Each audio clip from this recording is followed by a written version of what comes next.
عن عبد الله بن شخير رضي الله تعالى عنه أنه قال: أتيت النبي صلى الله عليه وسلم وهو يقرأ ألهاكم التكاثر حتى زرتم المقابر كلا سوف تعلمون ثم كلا سوف تعلمون كلا لو تعلمون علم اليقين وقال يقول ابن آدم مالي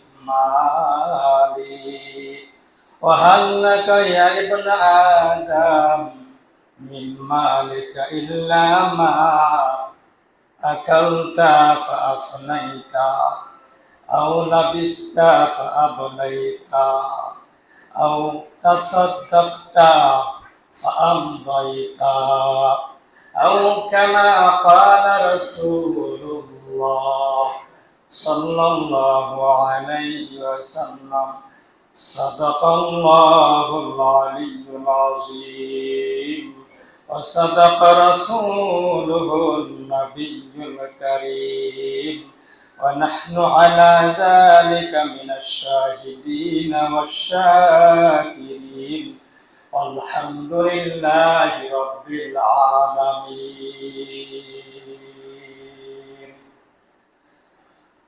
মুআজ্জাজ মুহতারাম সর্বস্তরের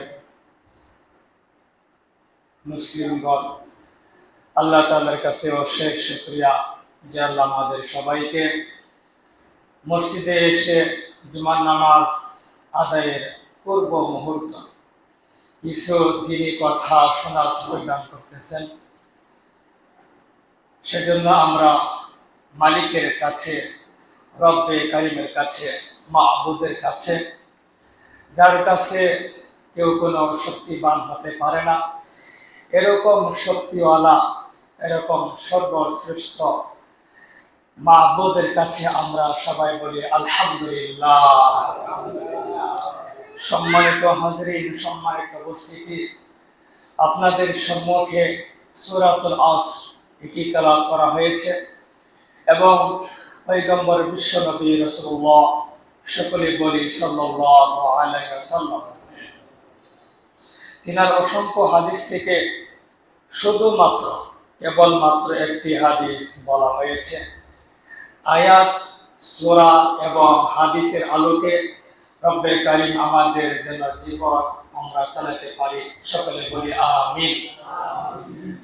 সূরাতুল আসর এটা অর্থ আমরা সবাই কম বেশি জানি এবং মানুষ এটা বিভিন্ন অনুষ্ঠানে বলে থাকে, যার সারমর্ম এটাই হলো যে রব্বে কারীম তিনি সময়ের শপথ করেছেন, বলেছেন পৃথিবীর মানুষ সবাই ক্ষতিগ্রস্ত, সবাই ক্ষতির মধ্যেই থাকবে, লাভের মধ্যে কেউ থাকবে না। এ টু জেড যা আছে এই পৃথিবীর মধ্যে সমস্ত মানুষ তারা ক্ষতির মধ্যে আছে, ক্ষতির মধ্যেই থাকবে, ক্ষতির মধ্যেই থাকবে। তবে রব্বে কারীম বলেন ক্ষতির মধ্যে ওই সব লোকেরা থাকবে না যারা ঈমান এনেছে। আল্লাহু আকবার। যারা ঈমান এনেছে, যারা ঈমান এনেছে, ইল্লাল্লাযীনা আমানু ওয়া আমিলুস সালিহাত, ঈমান এনেছে, সৎকর্ম করেছে, ওয়া তাওয়াসাউ বিল হক, সত্যের কথা বলেছে, ওয়া তাওয়াসাউ বিস সবর, সবরের কথা বলেছে। এই চারটা গুণ যার ভিতরে থাকবে তিনি ক্ষতিগ্রস্ত নয়। আলহামদুলিল্লাহ, আলহামদুলিল্লাহ, আমরা সবাই মুসলিম, আমরা নেকের কাজ করি, আমরা সত্য কথা বলি, সবর করি। সুতরাং এই আয়াত দ্বারা এই সূরার আলোকে আমরা সবাই ক্ষতিগ্রস্তের মধ্যে নেই। সবাই বলি আলহামদুলিল্লাহ। এক সাহাবী, ওই সাহাবীর নাম হলো সুন্দর না, তার নাম আব্দুল্লাহ ইবনে শিখীর। আব্দুল্লাহ ইবনে শিখীর রাদিয়াল্লাহু আনহু তিনি পয়গম্বরের কাছে আসছেন। আসার পরে দেখে আমার পয়গম্বর কোন অবস্থায় আছে। পয়গম্বর তিনি এরকম ভাবে তেলাওয়াত করতেছেন, আলহাকুমুত তাকাসুর হাত্তা যুরতুমুল মাকাবির। পয়গম্বর তিনি এগুলা তেলাওয়াত করতেছেন যে মানুষ শুধু সম্পদের পাগল, সম্পদ নিয়ে এরকম অহংকার করে থাকে, সম্পদের জন্য মানুষ ব্যস্ত, সম্পদ কে কিরকম করতে পারে, কার এরকম অকাল সম্পদ হতে পারে, বিশাল সম্পদ হতে পারে, এগুলা নিয়ে মানুষ ব্যস্ত আছে। সুতরাং পয়গম্বরের তেলাওয়াতকৃত এই কথাগুলো ওই সাহাবী আব্দুল্লাহ ইবনে শিখীর রাদিয়াল্লাহু আনহু তিনি শুনছেন এবং পয়গম্বর তিনি আরো বলছেন, তেলাওয়াত করছেন, এই সূরা তিনি পড়ছেন, এর সঙ্গে তিনি এগুলা বলতেছেন। ক্বালা ক্বালা, পয়গম্বর তিনি বলেন, ইয়াকুলু ইবনু আদম মালি মালি। এই যে মানুষের এত সম্পদ দেওয়া হলো, এত সম্পদ পেল, এরপরে মানুষ বলে আমার সম্পদ, আমার সম্পদ, আমার জায়গা, আমার ব্যাংক, আমার ব্যালেন্স, আমার টাকা পয়সা, আমি কোটিপতি, এরকম সম্পদের পাহাড় দেখা। পয়গম্বরের বিশ্ব নবী রাসূলুল্লাহ সাল্লাল্লাহু আলাইহি ওয়াসাল্লাম তিনি বলেন যে বনি আদম এগুলা বলে, আদম নবী আলাইহিস সালাতু ওয়াস সালামের সন্তান, এগুলো তারা বলতে থাকে, ওয়া হাল্লাকা ইয়া ইবনা আদম মিন মালিকা। প্রশ্ন করা হলো যে তুমি যে বলো এগুলো আমার সম্পদ, আমার টাকা, আমার পয়সা, আমার ব্যাংক, আমার ব্যালেন্স, আমার সম্পত্তি, আমার গাছপালা, আমার অনেক কিছু, তুমি কি কোনো সময় ভেবে দেখেছো এগুলা কি আসলে তোমার? এগুলা কি আসলে তোমার? এগুলা আসলে তোমার নয়। পয়গম্বর তিনি বলেন, ইল্লা মা আকালতা ফাআফনাইতা। আরে তোমার তো হবে ওগুলা যেগুলা তুমি খেয়েছো, যেগুলা তুমি ভক্ষণ করেছো, যেগুলা তুমি আহার করছো, এগুলা তোমার হতে পারে। তুমি খেয়েছো, তোমার খাওয়াটা এটা তোমার হতে পারে, তুমি ভক্ষণ করেছো এটা তোমার হতে পারে। সুতরাং তুমি যে বলো সবকিছু আমার, আমি এই সবকিছুর মালিক, আমার সম্পত্তি আছে, এরকম অনেক কিছু আছে, এই কথাটি বলা ঠিক না। পয়গম্বর বিশ্ব নবী রাসূলুল্লাহ সাল্লাল্লাহু আলাইহি ওয়াসাল্লাম তিনি বলেন, আউলা বিস্তা ফাআবলাইতা। অথবা তুমি যেটা পরিধান করো, কাপড় চোপড় যেটা পরিধান করছো এটা তোমার হতে পারে। পরিধান করতেছো, কাপড় চোপড় ছিঁড়ে যাচ্ছে, পুরাতন হতে যাচ্ছে, ওই কাপড়টা, ওই লুঙ্গিটা, ওই টুপিটা, ওই গেঞ্জিটা, ওই জামাটা, ওই জুব্বাটা, ওই সুতাটা, ওই মোজাটা, ওই পাজামাটা, এগুলা তোমার হতে পারে, এগুলা তোমার হতে পারে। আল্লাহকুমুত তাকাসুর হাত্তা যুরতুমুল মাকাবির কাল্লা সাওফা তা'লামুন সুম্মা কাল্লা সাওফা তা'লামুন। অটাল সম্পদের মালিক হয়েছে, অহংকার, এই সেই কত বাহাদুরি দেখো, অচিরেই জানবে তোমাদের সম্পদের কি অবস্থা হয়। পয়গম্বর বিশ্ব নবী রাসূলুল্লাহ সাল্লাল্লাহু আলাইহি সাল্লাম তিনি ইরশাদ করেন, ও বনি আদম, ও আদমের সন্তান, তুমি যা কিছু আশা করো এগুলা সব তোমার নয়। তোমার হলো তুমি যেগুলো খাও, ভক্ষণ করো, পান করো, এগুলা হলো তোমার, আর তুমি যেগুলা পরিধান করো এগুলা হলো তোমার। সুতরাং সুতরাং এই সম্পদের জন্য এরকম অহংকার দেখানো, অটাল সম্পদ, সবকিছু আমি মালিক, সবকিছু আমারই, এমনটি বলা ঠিক না। পয়গম্বর বিশ্ব নবী রাসূলুল্লাহ সাল্লাল্লাহু আলাইহি সাল্লাম তিনি আরো ইরশাদ করেন, আও তাসাদদাকতা ফাআমদাইতা। ওটা তো তোমার, যেটা তুমি দান খয়রাত করবে, যেটা তুমি মানুষকে দিবে, অভাব অনটন যারা আছে এদেরকে দান করবে, মসজিদ মাদ্রাসায় দান করবে, সেটা তোমার হতে পারে, সেটা তোমার হতে পারে। এই তিনটা জিনিস তোমার হতে পারে। আল্লাহ তাআলা কোরআনের মধ্যে ইরশাদ করেন, আল কারিয়াতু মাল কারিয়া ওয়া মা আদরাকা মাল কারিয়া ইয়াওমা ইয়াকুনুন নাসু কাল ফারাশিল মাবসুস ওয়া তাকুনুল জিবালু কাল আইনিল মানফুশ ফাআম্মা মান সাকুলাত মাওয়াজিনু ফাহুয়া ফি আইশাতির রাদিয়া। ও বান্দা, ও বান্দি, আমি তোমাকে দুনিয়াতে পাঠাইছি, সবকিছু তুমি এরকম গ্রহণ করলা, আর শুধু তুমি বললা সবকিছু আমার। আরে বোকা, সবকিছু তোমার হতে পারে না। পয়গম্বর তিনি ইরশাদ করেন, তিনটা জিনিস নিজের হতে পারে।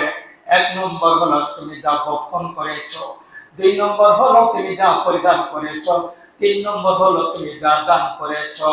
ফাআম্মাল ইয়াতীমা, আল্লাহ তাআলা তিনি আরো ইরশাদ করেন, ওয়াদুহা ওয়াল্লাইলি ইযা সাজা মা ওয়াদ্দাআকা রাব্বুকা ওয়া মা ক্বালা ওয়ালাল আখিরাতু খায়রুল লাকা মিনাল উলা ওয়ালা সাওফা ইউতিকা রাব্বুকা ফাতারদা আলাম ইয়াজিদকা ইয়াতীমান ফাআওয়া ওয়া ওয়াজাদাকা দাল্লান ফাহাদা ওয়া ওয়াজাদাকা আইলান ফাআগনা ফাআম্মাল ইয়াতীমা ফালা তাকহার ওয়া আম্মাস সাইলা ফালা তানহার। দুনিয়াতে আসছো, অসহায় অবস্থায় আসছো, দুনিয়াতে আসা হয়েছে, দুর্বল অবস্থায় আসা হয়েছে, দুনিয়াতে আসা হয়েছে, খালি হাতে আসা হয়েছে, দুনিয়াতে আসা হয়েছে, শূন্য হাতে আসা হয়েছে। আবার এই শূন্য হাত নিয়ে দুনিয়া থেকে চলে যেতে হবে। ইহা হাম সব মুসাফির হ্যায়, কবর আখের ঠিকানা। ইহা হাম সব মুসাফির হ্যায়, কবর আখের ঠিকানা। कोई आगे रवाना है, कोई पीछे रवाना, कोई आगे रवाना है, कोई पीछे रवाना। কবি কত সুন্দর কথা বলতেছে। এই পুরা দুনিয়া হলো মুসাফির খানা, মুসাফির খানা। শূন্য হাতে আসছো, শূন্য হাতে যাওয়া লাগবে। দুর্বল অবস্থায় দুনিয়াতে আসছো, দুর্বল অবস্থায় দুনিয়া থেকে যাওয়া লাগবে। ওই যে দেখো না, লোকটা মারা গেল, হাত পা কিছু নড়াচড়া করতে পারে না, ঘুষি মারলো কোনো শব্দ নাই, শরীরে আঘাত করলো কোনো শব্দ নাই, দুর্বল, এমন দুর্বল, এমন দুর্বল। ওরে যদি কোথাও এরকম ভাবে ভেসে দেওয়া হয় তো বসে কোনো কিছু বলতে পারবে না, এত অসহায়, এত অসহায়। সুতরাং এই পৃথিবী হলো মুসাফির খানা। পয়গম্বর বিশ্বনবী রাসূলুল্লাহ সাল্লাল্লাহু আলাইহি সাল্লাম ইরশাদ করেছেন, তোমার জন্য সেটা হবে যেটা তুমি দান খয়রাত করবা। তোমার কাছে অসহায় লোক আসলো, খবরদার তাদেরকে তুমি এরকম ভাবে ধাক্কা দিও না, এরকম তাদেরকে দূরভীত করে দিও না, ধমক দিও না। মসজিদের জন্য দান খয়রাত করো। পয়গম্বর বিশ্বনবী রাসূলুল্লাহ সাল্লাল্লাহু আলাইহি সাল্লাম তিনি বলেন, আখিরাতের দিন সওয়াব হবে টাকার সমতুল্য। এই দুনিয়াতে আমরা টাকা ছাড়া চলতে পারি না, এই দুনিয়াতে কেউ টাকা ছাড়া কেউ কাউকে চিনে না। হাসরের ময়দানে সওয়াব ছাড়া কেউ কাউকে চিনবে না। হাসরের ময়দানে সওয়াব ছাড়া কেউ জান্নাতে যেতে পারবে না। হাসরের ময়দানে সওয়াব ছাড়া কারো বিল্ডিং উঠবে না। হাসরের ময়দানে সওয়াব ছাড়া কারো বিল্ডিং এরকম সুন্দর করে উঠবে না। হাসরের ময়দানে সওয়াব ছাড়া কয়েকটা বাড়ি হবে না। দুনিয়াতে চলার জন্য যেরকম আল্লাহ তিনি ব্যবস্থা করে দিয়েছেন, টাকা পয়সা লাগবে, দিনার লাগবে, এরকম ডলার লাগবে। আখিরাতে চলার জন্য সওয়াব লাগবে, সওয়াব। ওই সওয়াবের আসার জন্য পয়গম্বর বিশ্বনবী রাসূলুল্লাহ সাল্লাল্লাহু আলাইহি ওয়াসাল্লাম বলতেছেন, ও আমার সাহাবী আব্দুল্লাহ ইবনে শাকির, মনে রাখো তুমি যা দান করবা এই দানটা তোমার জন্য জমা হয়ে থাকবে। সুতরাং ইনশাআল্লাহ আমরা যে যেমন দান খয়রাত করব, এরকম ভাবে যে যত দান খয়রাত করতে থাকব, ওই দানের মধ্যে আমাদের এরকম ভাবে অনেক উন্নত হতে থাকবে। আমলের লাইনে অনেক বরকত হবে, আমলের লাইনে সওয়াব জমা হতে থাকবে। এই সওয়াবগুলো ইনশাআল্লাহ অবশ্যই অবশ্যই আমরা আখিরাতে পাবো। সুতরাং সুতরাং আমরা সাধ্য অনুযায়ী ইনশাআল্লাহ মসজিদ এবং মাদ্রাসায় এরকমভাবে দান খয়রাত করব। পয়গম্বর বিশ্বনবী রাসূলুল্লাহ সাল্লাল্লাহু আলাইহি সাল্লাম তিনি ইরশাদ করেন, মা যিবানি খাজায়ানি আরসালা ফি গনামিন বিআফসাদ লাহা মিন হিরসিল মারই আলাল মালি ওয়াশরাফি লিদীনিহি। আমরা ধর্মের জন্য, ইসলামের জন্য এরকম ভাবে যে যেমন দান খয়রাত করব, ওই দানগুলো আমাদের অ্যাকাউন্টে জমা হয়ে থাকবে। এই মাসটা চলছে মুহররম মাস, যে মুহররম মাস হুসাইন রাদিয়াল্লাহু তাআলা আনহুকে শাহাদাত বরণ করা হয়েছে এবং তার পরিবারদেরকে শাহাদাত বরণ করা হয়েছে। সেই জালেম শাহাদাত বরণ করে দিয়েছে। সুতরাং আমরা সবসময় দোয়া করব রব্বে কারীম যেন হযরত হুসাইন রাদিয়াল্লাহু তাআলা আনহু পরিবার সহ যারা শাহাদাত বরণ করেছে, রব্বে কারীম তাদের জন্য জান্নাতের মধ্যে উচ্চ স্থান দান করেন। সকলে বলি আমিন। ধর্মের কাজের মধ্যে সহযোগিতা করা এটা অনেক বড় নিয়ামত। ধর্মের কাজে যে নাকি সহযোগিতা করেনি, যারা এরকম ভাবে বেঈমানি করেছে, যারা ক্ষতি করেছে, ওদের পরিণাম বেশি একটা ভালো নয়। ইতিহাস সাক্ষ্য রেখেছে এই মুহররম মাস গত জুমাতে বলেছিলাম, এই মুহররম মাস আমাদের কি শিক্ষা দিয়েছে। হযরত হুসাইন রাদিয়াল্লাহু তাআলা আনহু তার শাহাদাত আমাদের কি শিক্ষা দিয়েছে। হুসাইন রাদিয়াল্লাহু তাআলা আনহুকে শাহাদাত করা হয়েছে। যারা শাহাদাত করেছিল, জুলুম করে শাহাদাত করিয়েছিল, কিতাবের মধ্যে লেখা আছে ওই সমস্ত লোক মাত্র 50 বছরের ব্যবধানে তাদের অকালে মৃত্যু হয়েছে, অস্বাভাবিক মৃত্যু হয়েছে। সুতরাং ইসলামের কোনো একটা বিষয় যদি এরকম ভাবে কটূক্তি করা হয়, এরকম ভাবে ইসলাম সম্পর্কে যদি এরকম বেনাম কিছু বলা হয়, সেটার পরিণাম কিন্তু নিজের ভিতরে আসবে। ইসলাম সম্পর্কে যদি এরকম কটূক্তি করা হয়, আশঙ্কা আছে মৃত্যুর সময় কালেমা নসিব না হতে পারে, ঈমান চলে যাওয়ার আশঙ্কা আছে। হুসাইন রাদিয়াল্লাহু তাআলা আনহু তার জীবন থেকে শিক্ষা নেওয়া লাগবে। মাত্র ওনাকে শাহাদাত বরণ করার পরে 50 বছরের ব্যবধানে যারা হত্যা করেছিল তাদের অস্বাভাবিক মৃত্যু হয়েছে। যে মৃত্যুগুলো মানুষ কখনো দেখেনি, এরকম তাদের মৃত্যু হয়েছে। যে মৃত্যুর কাহিনীগুলো মানুষ কখনো দেখেনি, ওরকম মৃত্যু হয়েছে। আমাদের সমাজে যদি কারো মৃত্যুটা অস্বাভাবিক হয়, অন্যরকম হয়, যেটা এরকম ভাবে সারা দেশে এরকম ছড়িয়ে পড়ে, এটা মানুষের কাছে এটা কি করা থাকে যে তার মৃত্যুটা অস্বাভাবিক হয়েছে। ঠিক তদ্রূপভাবে হুসাইন রাদিয়াল্লাহু তাআলা আনহুকে যারা শাহাদাত বরণ করিয়েছিল, যারা জুলুম করে হত্যা করেছিল, ওদের শেষ পরিণাম এটাই হয়েছে যে তাদের অস্বাভাবিক মৃত্যু হয়েছে। আল্লাহ তাআলা সবাইকে অস্বাভাবিক মৃত্যু থেকে রক্ষা করেন। সবাই জোরে সোরে বলে আমিন। আমাদের কাছে ঈমান আছে, ঈমান নাই।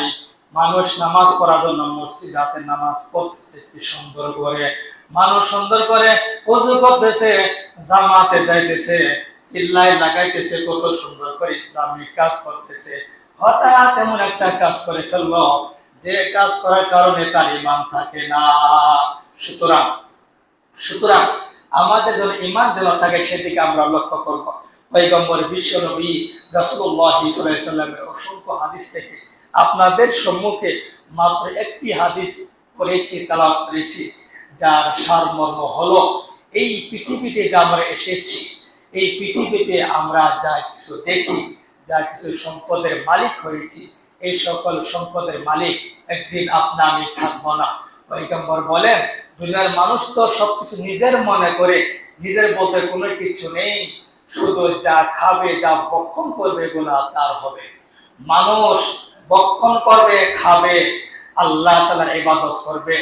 মানুষ আল্লাহর দেওয়া রিজিক খাবে, আল্লাহর দেওয়া পানি পান করবে, আল্লাহর দেওয়া ওষুধ সে সেবন করবে, আল্লাহর দেওয়া নিয়ামত ভোগ করবে, আল্লাহর দেওয়া চাল এগুলা সে ভোগ করবে, খাবে, আল্লাহর দেওয়ার সময়কে সে ভোগ করবে, তাহলে কি জন্য মানুষ বলে আমার নামাজ পড়ার সময় নেই?